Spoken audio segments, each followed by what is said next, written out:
Nellore bus stand शापित आत्माओं की कहानी है। 4 सहेलियां आकांक्षा, मेघना, स्नेहा, वैष्णवी तिरुपति में सर्दियों की उस सुबह उठकर किसी भी चीज के लिए तैयार थीं। वीआरसी कॉलेज में परीक्षा देना उनके लिए कोई छोटा काम नहीं है। उनका भविष्य इसी परीक्षा पर निर्भर करता है।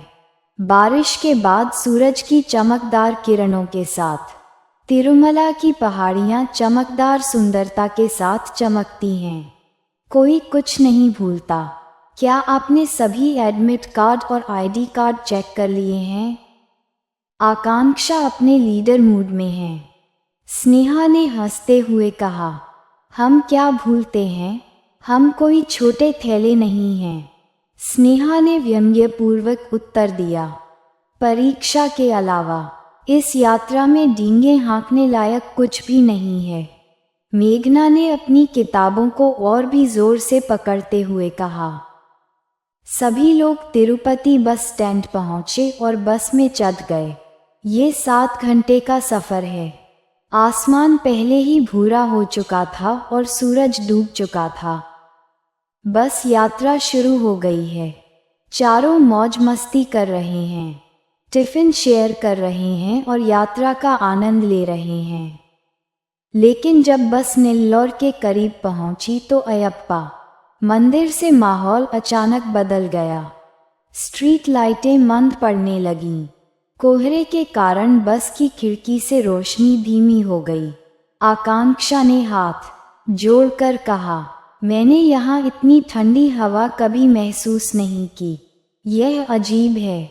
मेघना ने अपनी आवाज़ धीमी की और संजीदा होकर जवाब दिया, ठंड है, यही कारण है, लेकिन सबके दिल में कुछ अजीब सा लगा। बस रात 9:45 बजे नेल्लौर आरटीसी बस स्टैंड पर पहुंची और चुपचाप बस स्टैंड परिसर में प्रवेश कर गई। यह देखना अजीब था कि आमतौर पर भीड़भाड़ वाली जगह अब खाली हो गई है। सभी स्ट्रीट लाइटें अंधेरे में डूबी हुई थीं। पूरा बस स्टैंड निराशाजनक नजर आ रहा था। वहाँ के कैफ़े बंद हैं और कूड़े के ढेर के बीच हवा चल रही है। वैष्णवी ने उतरकर पूछा, यह क्या है? बस स्टैंड इतना भयानक क्यों है? उसने संदेह से पूछा। स्नेहा ने आंखें पोंछते हुए कहा, शायद हम भ्रम में हैं। रात का समय होने के कारण ऐसा लग रहा है। उन्होंने अपना बैग उठाया और बाहर निकलने की ओर चलने लगे। तभी प्रिया को बगल की दीवार पर एक बड़ी परछाई जैसा कुछ हिलता हुआ नजर आया। आकांक्षा, वह देखा, वहाँ कोई है। प्रिया ने धीरे से अपनी हथेली हवा में दिखाते हुए कहा। सभी ने तुरंत उस दिशा में देखा। सचमुच एक बड़े आदमी के आकार की एक छाया दिखाई दी। जब उसने उनकी ओर देखा और एक तेज चीख सुनी तो वह अचानक रुक गया। आकांक्षा ने साहसपूर्वक कहा, हमें मिलना ही चाहिए, हमें भटकना नहीं चाहिए। सभी ने उसका अनुसरण किया। बीच में वे एक पुराने बड़े बोर्ड के पास गए। बोर्ड ऐसा लग रहा था मानो बहुत समय पहले का हो। इस पर खून जैसे लाल धब्बे हैं। मेघना ने जोर देकर कहा, आपको जानना होगा कि यह क्या है। बोर्ड के पास जाकर देखा तो उसमें प्राचीन इतिहास के संकेत मिले। नेल्लौर बस स्टैंड बनने से पहले वहाँ एक बड़ा कब्रिस्तान हुआ करता था। सरकार ने जबरन उस जगह पर कब्जा कर लिया और वहाँ बस स्टैंड बना दिया। वैष्णवी ने कहा, यहाँ दाह संस्कार में शामिल आत्माओं को शांति नहीं मिलती है और बस स्टैंड शापित है। स्नेहा ने घबराते हुए कहा, अगर यह सच निकला तो हम बड़ी मुसीबत में पड़ जाएंगे। उन्होंने सावधानी से चारों ओर देखा और शांति की तलाश में चल पड़े। लेकिन विचार तटस्थ नहीं होते। ऐसा प्रतीत होता है कि बस स्टैंड के आसपास उपद्रवी आत्माओं का जमावड़ा रहता है। वहाँ कुछ हिल रहा है। आकांक्षा ने जागते हुए कहा। सभी ने उस दिशा में देखा। चमत्कारिक ढंग से बस स्टैंड के अंत में धुएं की एक बड़ी छाया चलती हुई दिखाई दी। वह धीरे धीरे, बिना किसी आवाज के, थोड़ा थोड़ा हिलते हुए उनकी ओर आ रहा था। क्या ये हमारा सपना है? स्नेहा डर गई और एक कदम पीछे हट गई। बाद में परछाई अचानक उनके पास आने लगी। हर कदम दिखाई दे रहा है। यह कोई जीवित आदमी नहीं है। इसे देखना असंभव है। मेघना जल्दी आ गई। हम क्या करें? वैष्णवी ने घबराते हुए पूछा। मेरा नाम शिवाजी है। मुझे ये पसंद नहीं है। क्या आप मुझे रद्द कर देंगे? निराशाजनक आवाज़ें सुनाई देती हैं और बस स्टैंड के बीच में एक पुरानी चटाई मिलती है, लेकिन उसमें मौजूद कुछ चीज़ जीवित ले जाने से इनकार करती है। नेल्लौर बस स्टैंड के चारों ओर जैसे जैसे हवाएं घूमने लगीं, अंधेरा वातावरण और अधिक रहस्यमय होने लगा। एक एक करके आसपास के लैंप बुझ गए और अंधेरा और भी गहरा हो गया। उनके आसपास के इन भयानक क्षणों को समाप्त करने का कोई रास्ता नहीं है, सिवाय इस स्थिति के। केवल आत्माओं की छिपी हुई परछाइयाँ, खोजती हुई आंखें। आकांक्षा ने दृढ़ता से कहा, यह अप्रत्याशित है। आप देखते हैं कि कौन इंसान है, लेकिन जब आप आगे बढ़ते हैं तो आपको सच्चाई समझ में आती है। उनकी आंखों के सामने सब कुछ अजीब तरह से बदल गया और दूर से एक अद्भुत आवाज़ सुनाई दी, हमें अकेला छोड़ दो, हम फिर से बढ़ेंगे। जैसे ही वे पक्के रास्ते पर आगे बढ़ते हैं, अंधेरे में एक भयानक प्राणी बुरी भूतिया आवाज़ों के साथ उनका विरोध करता हुआ उनके पास आता है। आवाज़ ने भय में डूबते हुए कहा, हम एक तरह से खुद को आपके सामने दोहराएंगे। कहते हैं, तुम्हें लगा कि तुम्हें हमसे लड़ना होगा? ये सवाल उन्हें धीरे से गीला कर देता है। 6 साल पहले नेल्लौर में एक बहुवाहन दुर्घटना ने बस स्टैंड को और भी बदतर बना दिया था। वहाँ सभी यात्री आत्माओं में बदल गए हैं और अपनी मृत्यु को हमेशा के लिए साफ करने में असमर्थ हैं। फिर जब वहाँ होने वाली अशांति, भूख और उत्पीड़न ने लोगों को घेर लिया, तो आत्माओं को बिना कब्र के वहाँ एकीकृत कर दिया गया। यह अभी भी वास्तविक नहीं लगता कि यह डर क्यों है। स्नेहा ने अपने हाथों को कसकर दबाया। ये हमारे लिए हानिकारक हैं, लेकिन हम इससे कैसे बच सकते हैं? ये बस स्टैंड शापित कैसे हो गया? आकांक्षा ने उल्टी करते हुए पूछा। हम बाहर कैसे निकलेंगे? पहली आवाज़ें उन लोगों की खामोशी में सुनाई देती हैं जो जहाँ भी देखते हैं खो जाते हैं। बगल की बड़ी दीवार पर शानदार प्रतीक, खूनी निशान, क्रूर घावों के सार्थक निशान, एक दुखद संदर्भ लगातार उभर रहा है। हालांकि ये स्वप्निल और अवास्तविक हैं, फिर भी ये अपने आसपास घटने वाले हर दृश्य को और अधिक भयानक बना देते हैं। क्या ये आत्माएं हमें सीधे प्रभावित करना चाह रही हैं? मेघना डर गई। वे हमें इस तरह क्यों परेशान कर रहे हैं? हर कोई चुप रहा और समय समय पर स्थिति पर ध्यान केंद्रित करता रहा। इसी बीच बस स्टैंड के बीचों बीच एक बड़ी गहरे रंग की परछाई दिखाई दी। इससे बनी छाया, जो कभी मानव की होती थी, अब दुर्गंध के रूप में दिखाई देती थी। मुझे समझ नहीं आया कि क्या हुआ। वैष्णवी ने उनके बाएं कंधे पर हाथ रखा और सहमति व्यक्त की। यह एक व्यक्ति के लिए पर्याप्त नहीं है। सबसे महत्वपूर्ण बात यह है कि हम ये सब सीधे अपने हाथों में देते हैं। तभी छाया ने प्रवेश किया। इसी भावना के कारण यदि हर कोई अपने प्रियजनों की यादों को नहीं भूलेगा तो उनका काम भी सामान्य नहीं रहेगा और जीवन में उन्हें पता ही नहीं चलेगा।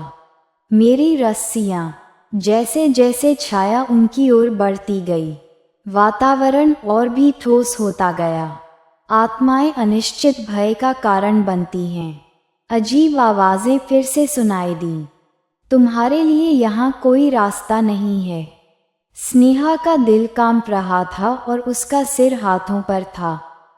मेघना कहती हैं, ये भयानक रहा होगा।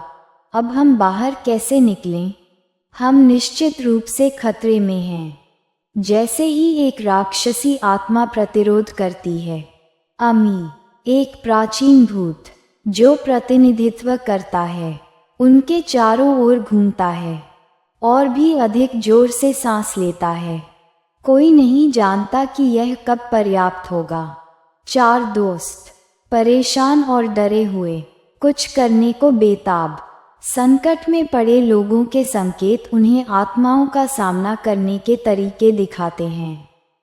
बस स्टैंड के आसपास के सुराग, अशांति की बाकी भावनाएं जो लंबे समय से बदल गई हैं, उन्हें ऐसा सोचने पर मजबूर करती हैं। हमें मदद की ज़रूरत है। हमें प्रगति का रास्ता चाहिए। इसका मतलब है आकांक्षा को समझना। हम यहाँ क्यों फंसे हैं? जैसे ही वैष्णवी ने पीछे मुड़कर देखा, एक हल्की सी बेचैनी उनके और करीब आने लगी, मानो उन्हें वापस ले आ रही हो। हमारा काम, मेघना ने साफ कहा, जवाब जानने के लिए आपको उन भूतों की दुर्दशा के बारे में जानना होगा जिन्होंने इस जगह को बनाया है। फिर भी मित्रता का अनुरोध करते हुए, इस बस स्टैंड के इतिहास में बंधन का विषय इतनी बड़ी बदबू के साथ पूरी तरह से मानक बन गया है। अब वे एक बार फिर किनारों से अलग हो गए हैं। ये दृश्य प्राचीन इतिहास को धो डालेगा। आओ आओ, सोचो, एक आवाज, माँ। जल्द ही बढ़ते अंधेरे के बीच चारों दोस्तों ने अपने चारों ओर भयानक आवाजें घूमती सुनी। ध्वनि का मतलब था कि कोई चिल्ला रहा था। उनकी आवाजें रसातल में पिघल रही थीं। फिर एक चाल के तहत आत्माएं अपनी खामोशी में दबाव बनाती हैं और जाने नहीं देती। चाहे जो भी हो, हम फिर कहाँ जा सकते हैं? आकांक्षा ने दिल धड़कते हुए पूछा। यह अभिशाप है ना? वैसे भी यह वास्तव में एक अभिशाप है, स्नेहा ने रोते हुए कहा। जैसा मैंने कहा, ये सब आत्माओं की हरकतें हैं जो हमें बेवकूफ़ बना रही हैं। जैसे ही वे चल रहे थे, उनके बगल से एक तेज, शक्तिशाली आवाज आई। यह आवाज जीवित और बुरी, उनके पैरों तक पहुंच रही थी, जिससे वे अपना इच्छित मार्ग भूल गए। बारिश का पानी गीली हवा और अंधेरे को दमघोंटू बना देता है। क्या आप इस अभिशाप को तोड़ेंगे जो आपको बांधता है और लंबे समय के लिए जीवन से बांध देगा? एक आवाज सुनाई दी। वह आवाज, तेज हवा, एक मूक नरक का प्रतिबिंब बन गई। हम बाहर कैसे निकलें? वैष्णवी ने अपना पसीना पसीना चेहरा पोंछते हुए पूछा। यह मौसम हमें अभी तक ऊर्जा इकट्ठा करने में असमर्थ बनाता है। सभी ने एक जैसा सोचा। बस स्टैंड के आसपास मरने की भूखी एक खतरनाक ताकतें भले ही हमेशा के लिए जिंदगी से चिपक जाएं, इसे कैसे रोका जा सकता है? यही बात है, हम समझना चाहते हैं, मेघना ने सहमति व्यक्त की। हालांकि हमारी आंखें खुली हैं, फिर भी हम अपने जीवन को बुरी तरह नहीं खो रहे हैं। फिर समय समय पर एक आइरिस जलती रही। मेघना ने अपने मन से आत्माओं के विचारों को परखने की कोशिश की। ये स्थान इस बिल्कुल नई ऊर्जा से पूरी तरह अशांत हो गया है। मेघना दृढ़ता से सोचती है, यहाँ बहुत बड़ी बुराई की गई है। इन सबने मिलकर तस्वीरों के लिए कई चमत्कारों और इससे भी अधिक आश्चर्यजनक अवधारणाओं की घोषणा की थी। लेकिन इस भयानक अंधेरे में उनका हर निर्णय और भी अधिक स्पष्ट और बदबूदार लग रहा था। इन क्षणों में क्या मैं सावधान रहूंगा कि उनकी आत्माएं नष्ट हो जाएं? हालांकि वे कई सवालों और शंकाओं से भरे हुए हैं। आत्माएं अपने चारों ओर एक अधिक कोमल पाठ का निर्माण कर रही हैं। बस स्टैंड के बीच में गर्म बारिश का पानी, पिघली हुई लॉरियां, जर्जर मेजें, अकल्पनीय ताकत से भरी बसें, रूहों की टकराहट से हर पल और भी भयावह होता गया। आकांक्षा ने कहा, शासन करने का तरीका, लगता है हम इस अंधेरे से पार नहीं पा सकेंगे। स्नेहा, वैष्णवी और मेघना एक दूसरे को देख रही हैं और कहीं जा रही हैं। इसी बीच अकल्पनीय आवाजों से माहौल और भी भयावह हो गया। अचानक दान में मिले पेट से छोटे छोटे बच्चों की पुकार शुरू हो गई। कहीं कुछ और ले लो, स्नेहा ने चौंकते हुए कहा। वैष्णवी ने थोड़ा पसीना पोंछते हुए कहा, ये सच नहीं है, हम सचमुच यहाँ फंस गए हैं। यह विपक्ष की आत्मा का शुद्धिकरण नहीं है। एक शांत समय में बस स्टैंड के बीच में धुएं की रेखाएं, हवा की लहरों को रोकती हुई। गरीब क्षेत्र अपने गोश्तों की भूख और पीड़ा को प्रकट करता है। वे दूसरी तरफ किसी को देखते हैं जो धुएं के गुबार और उनके चारों ओर बहती हवा को देख रहा है। परम शक्ति, वह एक है। मेघना का हृदय भर आया और उसने कहा, चाहे कुछ भी हो जाए, हमें हर प्राणी की जिम्मेदारी का एहसास हमेशा होता रहेगा। जैसे ही यह भयानक स्थिति जारी रही, उनके सामने एक छोटा सा दिल डूब गया। ये सब कुछ प्रभावी ढंग से स्वीकार करने के लिए एक छोटी सी ऊर्जा निकासी पर चल रहा है। स्नेहा दृढ़ मन से बस स्टैंड के आसपास की उपस्थिति का ध्यानपूर्वक निरीक्षण करती है। ऐसा देखते हुए वह सहमत हैं। मैं देख रहा हूँ, यह अभिशाप टूट रहा है। हम मानवीय भावना को तोड़े बिना इसमें समाधान ढूंढ सकते हैं। मेघना की बातें अभी भी आश्वस्त थीं और उन्होंने कहा, इस क्षेत्र में कई खतरे हैं, लेकिन अंत में हमें विश्वास करना होगा कि हम शक्ति का उपयोग कर सकते हैं और इन आत्माओं को माफ कर सकते हैं। और अंत में उनमें से प्रत्येक ने आत्माओं के लिए मदद और शांति के लिए प्रार्थना करते हुए शब्द बुदबुदाए। समय के साथ छोटी छोटी स्मृतियाँ, दैवीय उत्पादन, समाधान खोजती आत्माएं उस स्थान को शांत करने लगीं। अब तक हमें शांति मिल जाएगी। अन्ना ने सब कुछ स्वीकार किया और बहादुरी से सत्ता सौंप दी। धीरे धीरे बस स्टैंड के आसपास के अन्य विकास शांतिपूर्ण विकास में बदल गए। आत्माओं ने अपना दर्द छोड़ दिया।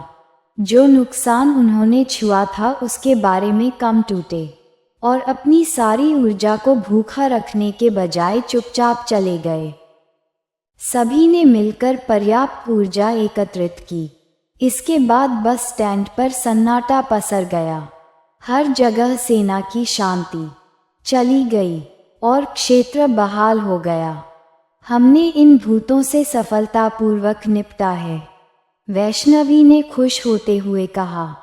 मेघना, स्नेहा, आकांक्षा और वैष्णवी अब बस स्टैंड के बीच में एक साथ खड़ी हैं और चुपचाप अपनी यात्रा समाप्त कर रही हैं। 3 दिनों के बाद इन नरभक्षियों के साथ आत्मला बंधन टूट गया। वे बिना किसी संदेह के नेल्लौर वीआरसी कॉलेज में परीक्षा देने के लिए तैयार हैं। ये सारा रास्ता शांतिपूर्ण है। प्रश्न पत्र जमा करने के बाद वे तिरुपति के लिए प्रस्थान करते हैं। उनका मन अब एक शांतिपूर्ण लेकिन अविस्मरणीय अनुभव से भर गया है। ये यात्रा बहुत अजीब है, स्नेहा आखिरी बार मान गई। हाँ, मेघना मुस्कुराई, ये हमारे लिए जीवन भर का अनुभव होगा। इस प्रकार नेल्लौर की आत्माओं के अभिशाप से बचने के बाद 4 दोस्तों को शांति मिलती है। उनकी यात्रा अनुभवों से भरी है। उनके समर्थन से सभी के लिए एक अच्छा सबक है। यदि आप सच्ची शांति के लिए प्रयास करते हैं और लड़ते हैं तो यह आपके पास आएगी। आशा है कि आपको ये काल्पनिक कहानी पसंद आई होगी।